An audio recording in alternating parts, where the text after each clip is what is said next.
waxaa maanta magaalada Balligubadle ee xarunta gobolka Hawd lagu qabtay munaasabad ballaaran oo lagu dabaaldegayo xuska 27 guurada maalinta qaranimada Jamhuuriyadda Soomaaliland ee 18 May. Bulshada kala duwan ee ku dhaqan magaalada Balligubadle oo ku labisan calanka Jamhuuriyadda Soomaaliland isla markaasina ku dhawaaqaya hal ku dhigyo ay ku muujinayaan shucuurtooda wadaninimo ayaa soo buux dhaafiyay goob aad u qurux badan oo loo asteeyay xuska 18 May. Mas'uuliyiinta heer gobol iyo heer degmo ayaa bulshada ku dhaqan magaalada Balligubadle ee xarunta gobolka Hawd kala qayb galay xuska 18 May.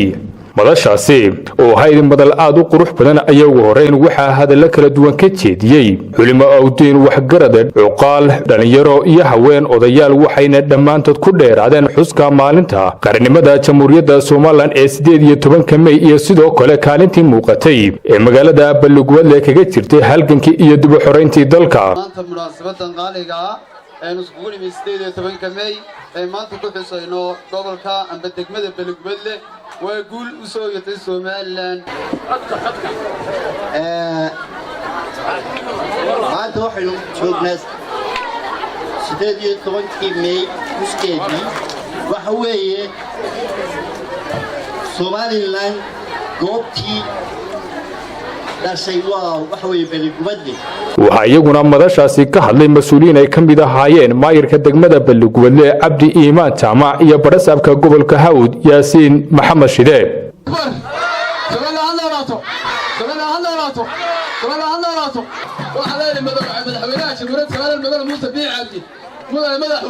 meeshan waa meeshii aad deganay waxaan leelka codsanaynaa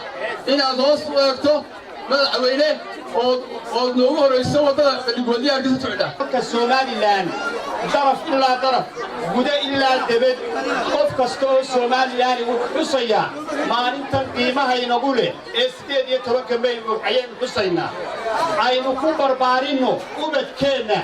iyo dhalinyaradeenna aynu u sheegno 18 May qiimaha inagu leedahay halkan aynu joognaa maanta walaalayaal waa gobolkii Hawd waa degmadii Balligubadle waa hooyadii halganka Soomaaliland baynu joognaa leenahay kursiga u sareeya ilaa kursiga ugu hooseeya ee dalka laga xukumo waxa qalay Balligubadle inta firi karaama jiro maanta waxa sidoo kale aan baaq u dirayaa walaalaha reer Soomaaliland ee dirirtu ku dhex marayso eelafay ayaa baaq u diraya waxaan leeyahay qaranka ha dhibina shacabka ha dhibina madaxweynaha dhibina walaalayaal naga daaya dhibaato maanta looma jeedo waxaan idinku hambalyeeynaya mar labaad gobolka Hawd guulaysta baan idin leeyahay rag iyo dumarba waxaan leeyahay mar hadday ciidamadu guulaysteen innaga reer gobolka Hawd maxay nala gudboon waxaan ku dhawaaqayaa maadaama barasaabkii gobolka ahay boqolka neef ee ariga ugu horeeya reer Hawd baa qaadanaya soo sidaa maaha.